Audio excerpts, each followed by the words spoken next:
Igreja Açores, o programa com a atualidade da Diocese de Angra, para ouvir ao domingo, ao meio-dia, na sua Antena 1 Açores. Olá, seja bem-vindo a mais um Igreja Açores. Nesta edição conversaremos com a irmã Laurinda Faria, uma das autoras do livro História e Memória 1894-2018, das Irmãs Hospitaleiras do Sagrado Coração de Jesus, um livro que compila 125 anos da presença hospitaleira em Portugal. Mas antes disso, vamos à atualidade da Diocese de Angra. A Ouvidoria da Horta quis assinalar o mês de Maria com duas conferências com o padre Herculano Alves, que passou pelos Açores em trabalho de investigação sobre a história da Bíblia em Portugal. Maria como modelo para uma nova humanidade foi o tema dos encontros, que foram bastante participados, adiantou o padre Nelson Pereira. Olhando para a fé e o silêncio de Maria, mas também para o episódio das bodas de Caná, podemos aí encontrar em Maria determinados valores e um determinado perfil de discípulo de Jesus que para os nossos dias continua atual e que nos pode ajudar também naquilo que é a nossa vida hoje a sermos discípulos mais autênticos de Jesus. Eu penso que todas as ouvidorias dos Açores são muito marianas. Basta vermos as nossas igrejas, de que a maior parte dedicadas a várias invocações de Nossa Senhora. E Nossa Senhora tem um grande papel na espiritualidade cristã e por isso mesmo é necessário olharmos para ela e procurarmos descobrir aquilo que é o seu exemplo. Ou seja, não ficarmos apenas por aquilo que é a piedade popular, que obviamente que é importante, mas através desta piedade popular que temos a Nossa Senhora, podermos também aprofundar os nossos conhecimentos sobre ela e, sobretudo, olhar para ela na perspectiva de discípula, que nos ajuda também a ter este caminho de discípulos para Jesus. As conferências serviram também como preparação para as festas de Nossa Senhora das Angústias, que têm lugar este fim de semana. De certo modo, traz a pessoas de todas as comunidades cristãs que olham para a Senhora das Angústias, não numa perspectiva apenas de sofrimento, embora possam também reconhecer naquela imagem aquilo que é o sofrimento e a angústia humana, mas sempre com um olhar também de esperança de dias melhores, da esperança que o amor de Deus nos traz à vida de cada um. As conferências do padre Herculano Alves aconteceram na Igreja das Angústias nos dias 29 e 30 de maio. Decorrem este fim de semana as festas do Senhor Santo Cristo dos Milagres na Ouvidoria de Santa Maria. Ai de mim se não evangelizar é o tema escolhido em sintonia com o Santuário do Senhor Santo Cristo em São Miguel. Este domingo a celebração maior é presidida pelo cônego Adriano Borges, adianta o padre Rui Silva. Temos a missa às 15 horas, seguindo também a procissão às 16.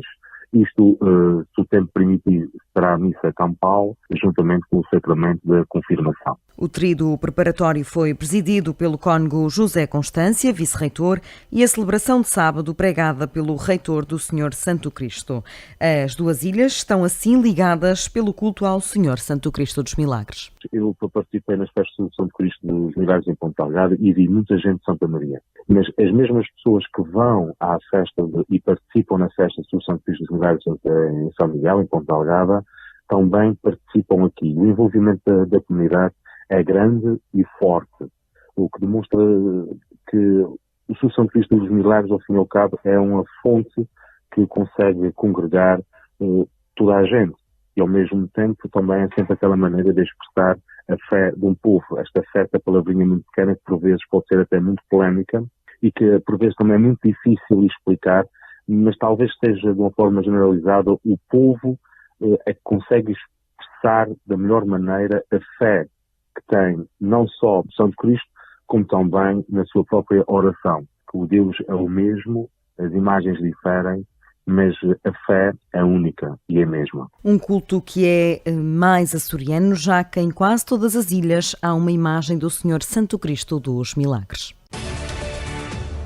Na próxima sexta-feira, dia 7 de junho, o Serviço Diocesano da Pastoral Social promove um seminário com o tema Olhar, Refletir, Agir. O seminário surge depois de um diagnóstico feito à Diocese, diz Vitória Furtado, diretora do serviço. realmente forem evidenciadas algumas problemáticas que ainda persistem nas paróquias e, portanto, conseguimos agrupar duas grandes problemáticas, que é, de facto, a saúde mental e a integração social. Portanto, existem muitos problemas de saúde mental que exigem ainda uma intervenção adequada, para a qual as paróquias sentem algumas limitações de intervenção.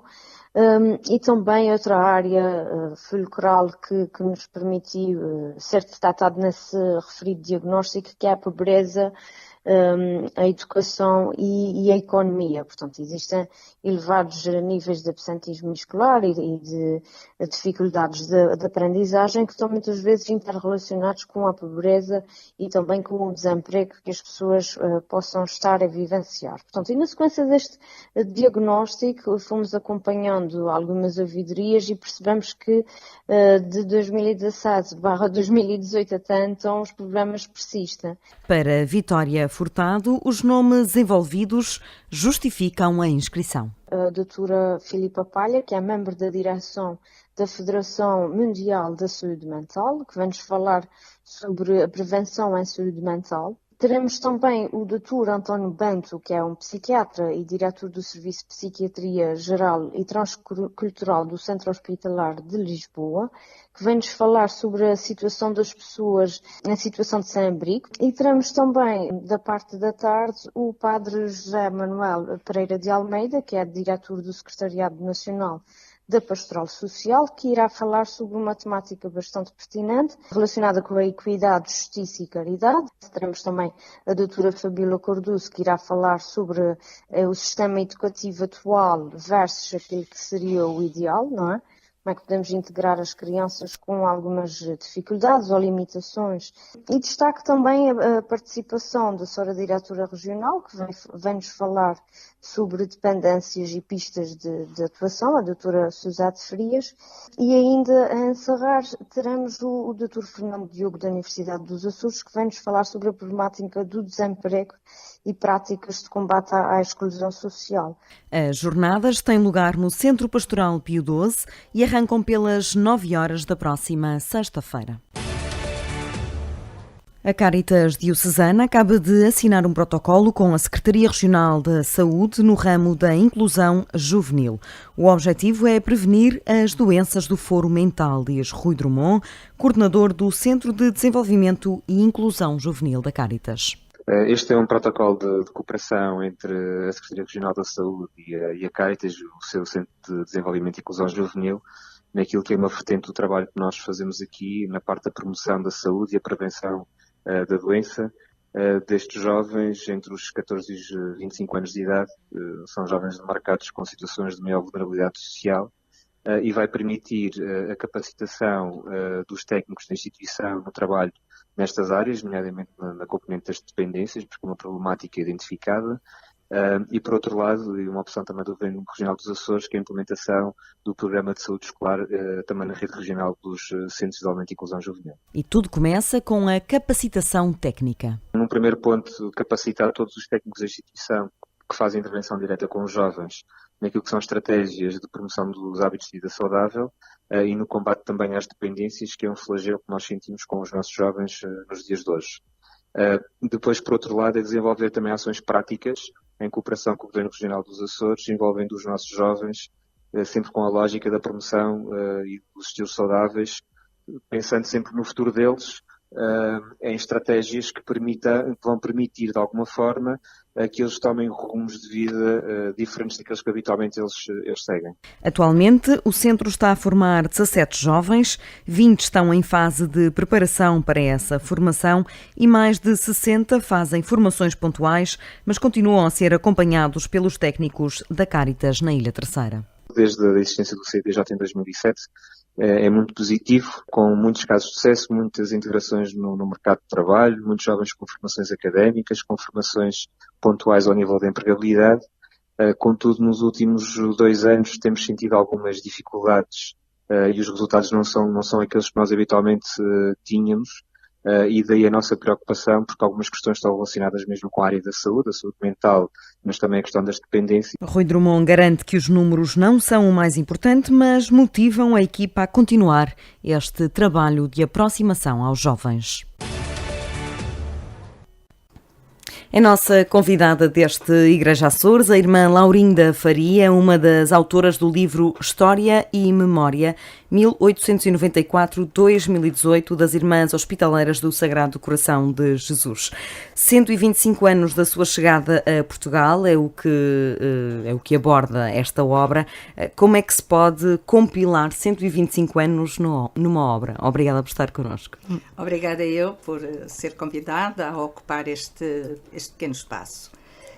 Realmente é difícil, não é? A história escreve-se e narra-se, mas não se partilha verdadeiramente, porque o que fica por dizer é muito mais do que aquilo que se diz, não é? Este livro, em traços gerais, narra a história assim nos seus pilares, ou nos seus caixilhos, não é? Dentro dos caixilhos ficaria muita coisa, ou fica muita coisa por dizer, mas pretende exatamente dizer um pouco como nascemos, as Irmãs Hospitaleiras,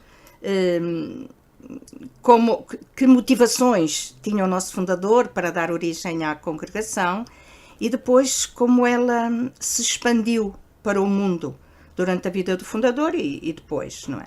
Depois da sua morte, que se expandiu muito mais, evidentemente. E narra depois também, explica um bocadinho o modelo de assistência em saúde mental e psiquiatria, que é a nossa especialidade, um bocadinho em traços muito gerais, para depois chegar a explicitar um bocadinho cada centro, apresentar um bocadinho cada centro dos que formam o Instituto das Irmãs Hospitaleiras hoje.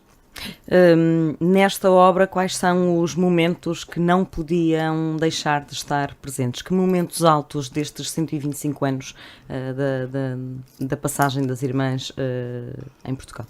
Bem, o primeiro momento forte é mesmo a origem, porque a origem foi tão difícil, o seu enquadramento social e político, eclesiológico, a situação em que se encontrava a Igreja no fim do século XIX, as leis de expulsão dos religiosos, o nascimento da Primeira República, tudo isto criou O serem mulheres, possivelmente?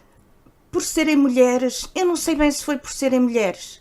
Era por serem religiosas? Era por sermos religiosas, não é? Porque na altura expulso era todo aquele que fosse religioso, mulher ou homem. O clima era muito adverso, foi sempre muito adverso, até que depois, com a instauração da República e passados uns anos que ainda levou, então começou a haver um clima de relativa paz, até que chegamos ao grande momento também da passagem do fascismo para a democracia, que aqui não se explica muito por razões de brevidade do livro, mas foi um momento muito difícil para a nossa congregação. Porquê? Quais eram as maiores dificuldades? Bem, eu acho que o espírito revolucionário... Salazar até era católico, não é? Bem, com Salazar cumpríamos as leis, mas as leis eram facilitadoras, ou pelo menos não facilitavam, só que não complicavam. Não complicavam. Com o espírito revolucionário alteraram-se muitas coisas, porque se altera a mentalidade social, que já se vinha alterando, não é? E depois eu penso que havia ali duas coisas muito importantes, que era o poder político, ou os paralelos, não é? Os poderes similares. Os poderes que se criaram naquele momento, nos anos 70, eu acho que eles acreditavam que nós tínhamos muito dinheiro. Sim, isso procuravam. Tínhamos muito dinheiro e portanto, queriam reaver para si próprios a ideia da nacionalização, das obras, isso tudo, era uma ideia que levava consigo o aspecto económico e que levava consigo o aspecto ideológico, não é? Tudo é nosso foi a ascensão do poder social, não é? Tudo é nosso, isto não é de privados. Bem, agora estamos quase lá outra vez. Mas penso que foi um bocadinho a ideia do poder social e comunitário e a desconfiança do poder económico. Esse momento também foi difícil, eu só estou a dizer os momentos difíceis. Depois estabilizou outra vez, e os grandes momentos são de expansão. O que nós celebramos não são esses momentos sequer, isso são vicissitudes da história, não é? Nós celebramos a expansão, o serviço que se realiza. Eu sou do tempo em que só éramos irmãs. Até os anos 60 as irmãs eram o todo da instituição, e hoje em dia as irmãs são 3% das pessoas que realizam a missão hospitaleira, e toda esta abertura... Já é um trabalho social. Trabalho social partilhado, não é? Bem, primeiro porque seria impossível continuar como antes, depois porque não há irmãs, e depois por uma coisa muitíssimo mais importante do que esta, que eu acho que as irmãs hospitaleiras fomos exímias e somos exímias nisto. Nós não temos agregados a nós pessoas de fora, digamos, os colaboradores leigos, pelo facto de sermos poucas e não podermos dar resposta a uma obra já gigantesca. Não é por isso, mas é porque nós percebemos que a missão é de todos. Quer dizer, que nós somos uma gota d'água, e outra é outra gota d'água, e outra gota d'água, e depois faz-se o oceano que a gente vê aqui, não é? Nos Açores. E sente que a comunidade despertou para o vosso trabalho com essa abertura? Sim, nesse sentido, sim. A partir daí o caminho facilitou para vocês? O caminho facilitou porque se facilitou a integração da sociedade na instituição e da instituição na sociedade, não é? Antes a instituição tinha uns muros e um portão. E faziam-se coisas muito boas, se calhar tão boas como agora. Mas agora não tem muro e o portão está aberto. Então é outra coisa. Isso faz a diferença. Isso faz a diferença. A responsabilidade social é maior, a cumplicidade com a sociedade envolvente é muito maior, e o tipo de possibilidades de reabilitação e reinserção social também é maior. Isso permitiu também que nós fizéssemos um trabalho muito importante, que é o combate ao estigma associado à doença mental. Que isso foi sempre, e hoje ainda é um dos principais problemas que existem na missão hospitaleira. E com novas doenças mentais, que sobre elas já vamos conversar, mas a situação agudiza-se, não é? Agudiza-se, e o relegar o doente mental para a instituição hoje já não é tão fácil, porque a instituição está aberta, a instituição está na sociedade, a instituição também se integrou e ampliou a sua forma de ver, e claro, porquê? Porque entraram outras pessoas também, não é? Porque vêm pessoas com visões da vida totalmente diferentes umas das outras, com cultura diferente, e tudo isto é um benefício para a missão hospitaleira, que é grande. E sobre esta obra que já foi apresentada esta sexta-feira em Angra do Heroísmo, conte-nos um pouco da história desta obra, sobre a vossa história em Portugal. Pois esta obra é um livro bastante gordinho, bastante volumoso, e foi porque tivemos mesmo necessidade de recortar, porque ele pretendia apenas ser um estímulo, um chamar a atenção para o valor da dedicação de uma comunidade hospitaleira às pessoas que mais sofrem, que são mais marginalizadas. É uma obra que está constituída em 3 partes, tem assim misturou um bocadinho o estilo histórico com o estilo mais poético, não é? Então ela está dividida em 3 partes. A primeira parte foi feita a 2 mãos. Começou por ser feita a 2 mãos. Sim, foi feita a 2 mãos e foi terminada a 2 mãos. Neste caso a 4. Estamos a fazer mal as contas porque cada pessoa tem 2 mãos. Tem 2 mãos. Sim, o padre Joaquim Chorão, que é um historiador reconhecido na Igreja em Portugal, começou exatamente este livro, e depois foi coadjuvado por mim numa grande parte, sobretudo em tudo o que se refere à atualidade ou a uma atualidade de há 30 anos, esta parte. Também em toda a parte que se refere mais ao estilo, ao carisma,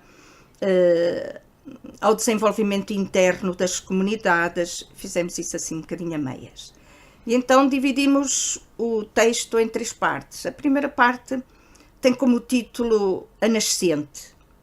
E já digo, a segunda chama-se o Rio e a terceira chama-se o Mar. Então isto mostra um bocadinho o dinamismo, não só da escrita, que as pessoas que leem dizem que até é agradável, não é? Mas é o dinamismo da história. A Nascente narra, uns quantos capítulos da primeira parte, narram a origem da congregação, a motivação que levou o fundador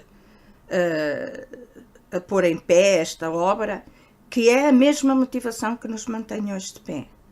Que o Padre Bento Meni, a única coisa que queria, ele não queria fundar, não era a sua vocação ser fundador, mas ao ver o estado em que estavam as mulheres doentes mentais, nessa altura as mulheres não eram tratadas com os homens, não é?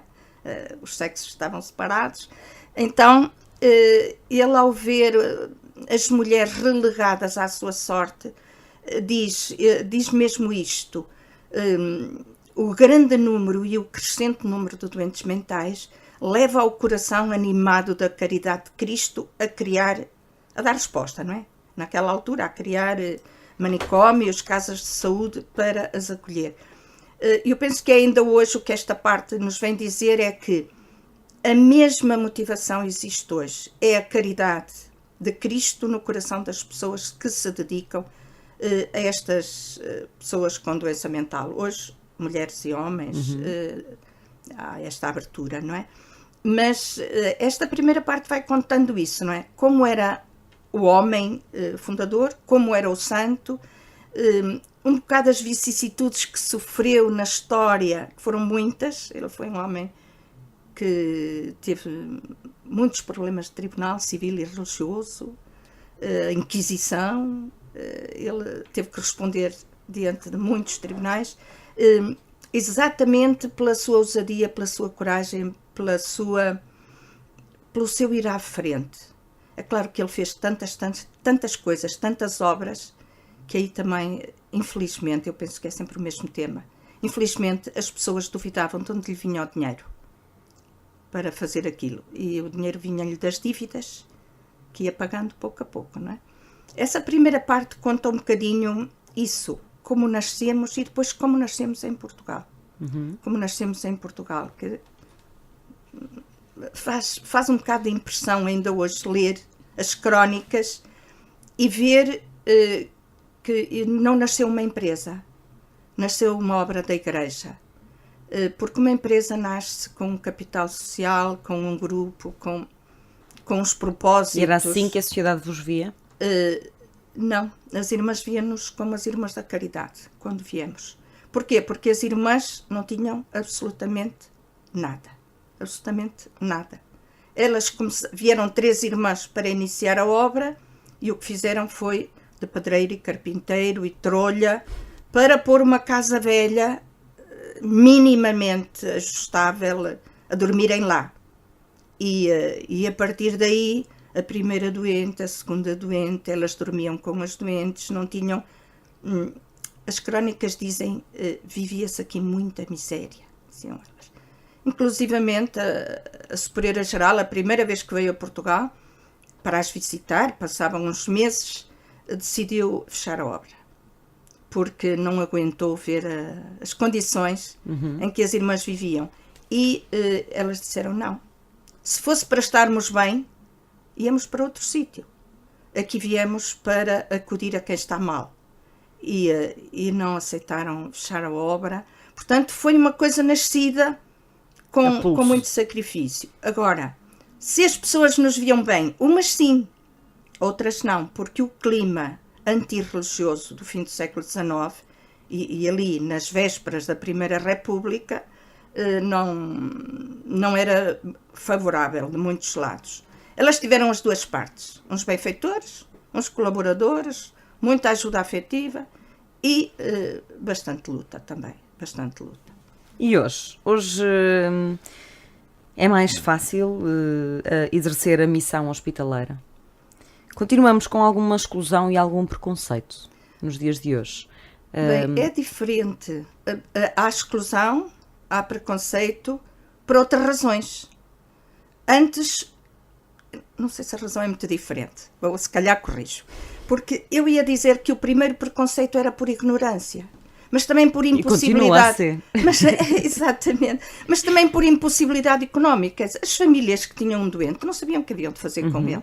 E também não havia meios técnicos, não havia medicação, não havia terapias, não se conheciam, não havia saber psiquiátrico. As primeiras enfermeiras psiquiátricas são do século XIX, de meados do século XIX, quase, não é? Então, a exclusão não era mal intencionada. Hoje, se calhar, também não é, mas existe exclusão. Hoje é por uma mentalidade mais individualista, mais de prazer. Não é que as pessoas hoje não saibam o que podem fazer com um doente mental, porque existem recursos. Agora é pura maldade. Agora, não chamaria maldade, mas hoje cada pessoa quer viver a sua vida de forma livre, independente, individual. Se eu tenho algo que me impede de gozar a vida de determinada forma em todos os momentos que me apetece, ter um doente em casa é difícil. Nós reconhecemos isto. Sim. Ter um esquizofrénico em casa é difícil. Ter uma pessoa com deficiente intelectual profundo é difícil. Para que isso acontecesse, para que o estigma se perdesse, também era preciso que o sistema político, social e político desse passos nesse sentido. Porque uma pessoa dessas em casa tem que estar acompanhada. E esse cuidador tem que ter formação adequada. Cuidador tem que ter formação e tem que ter possibilidades de viver, tem que ter um ordenado. E olha que não era difícil. Eu sempre pensei que, embora o poder da saúde não nos pague convenientemente, se pagasse isso a algum familiar, claro que depois é preciso controle, é preciso é preciso um acompanhamento externo. Trabalho. Mas se calhar isso era possível. Agora hoje a missão realiza-se melhor, com muito mais eficácia, com muito mais perfeição. Porquê? Porque há muitos meios. Não acedemos a todos, porque há falta de recursos. Mas, na medida dos recursos que se têm, a missão é muito mais humanizada, muito mais técnica, muito mais adequada às necessidades dos próprios doentes. Mas também temos novas doenças mentais. Ainda esta semana, está na ordem do dia, o burnout já é considerado uma doença mental, o desgaste laboral. Estas cada vez mais frequentes e variadas doenças colocam-vos novos desafios. As irmãs hospitaleiras estão a preparar-se para elas? As irmãs hospitaleiras vêm longe, mas chegam perto. Porque já previam isto? A visão é uma das nossas características, não é? Mas nós temos um peso institucional muito grande que não nos deixa muita margem para, digamos, criar novos serviços. Nós atualmente estamos muito na área da psiquiatria, estamos na área da reabilitação pós-traumática, que tem muito a ver, que afeta muitas vezes também a área da saúde mental, o Alzheimer especializado, cuidados paliativos e, ultimamente, temos andado a falar como nós próprias vemos nos nossos colaboradores, que em Portugal são 2.000, já não é pouca coisa, não é? Vemos nos nossos colaboradores a necessidade deste apoio mais psicológico, afetivo, psicológico em determinadas áreas de saúde ou até só de acompanhamento. Pensamos muito na violência doméstica, em problemas económicos que as pessoas têm que depois as levam a tomar outras, a ter determinações erradas na sua própria vida, e temos andado a falar bastante como criar clima e criar respostas que serão necessariamente respostas pequenas, mas enfim, se nós fizermos um bocado isso e outros fizerem também, é como a pedra no charco, não é? Se eu atiro e faço umas ondinhas e cumpro, e se outro fizer o mesmo, vamos lá. Agora, chegam pessoas às nossas instituições já marcadas, já não por aquela imagem da psiquiatria antiga, mas fruto do stress, dos problemas de relacionamentos humanos falhados, que levam muitas vezes às depressões. Chegam muitas pessoas e temos que estar constantemente a inventar, digo eu, a realizar intervenções específicas para essas pessoas que já não são tomam o comprimido que isto passa, não é? Falava de acompanhamento de saúde, acompanhamento afetivo, e quanto ao acompanhamento espiritual, no meio de tanto trabalho, é possível ainda conseguir fazer este acompanhamento adequadamente? Sim, essa é uma das nossas marcas. Eu acho que Mas continua a ser prioritária? Continua a ser já não há muito tempo cada vez é mais prioritária. Antigamente, quando eram só as irmãs, tudo funcionava, era tudo religioso, digamos assim. Era tudo feito sob aquela perspectiva, aquela visão, e quem vinha para uma casa de irmãs sabia que vinha para um ambiente desses. Hoje não é assim.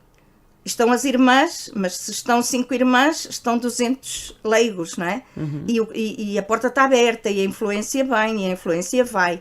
Então, nós hoje consideramos o serviço religioso, ou o serviço à assistência espiritual, mais do que serviço religioso, exatamente um serviço, digamos, entre aspas, técnico, ao lado dos outros serviços. Existe a direção, existe a equipa, existe a programação, a avaliação, e para nós o serviço religioso ou o serviço de assistência espiritual é transversal.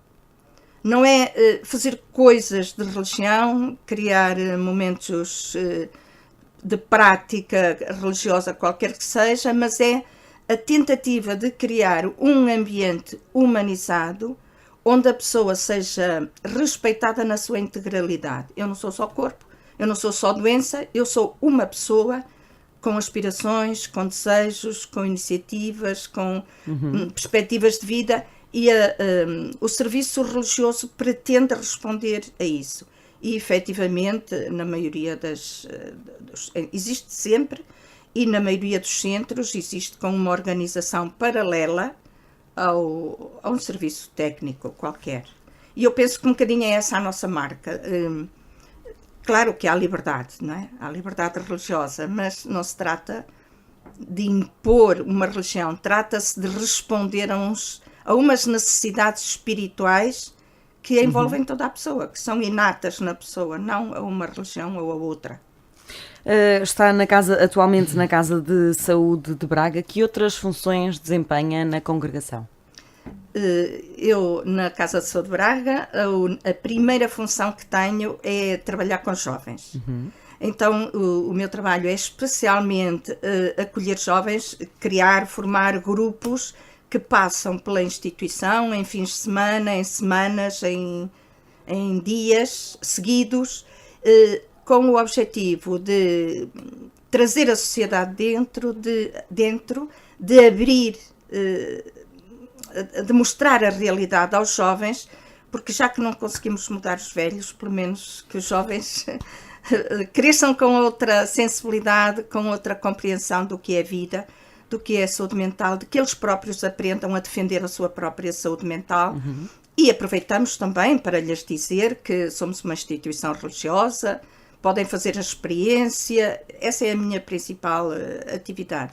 Colaboro noutras atividades da casa, mas sobretudo também ocupo muito tempo em trabalhos a nível internacional da congregação, mais na área da formação, da criação de ideia, de visão, de valores, de perspectivas de futuro, estou um bocadinho assim nessa área.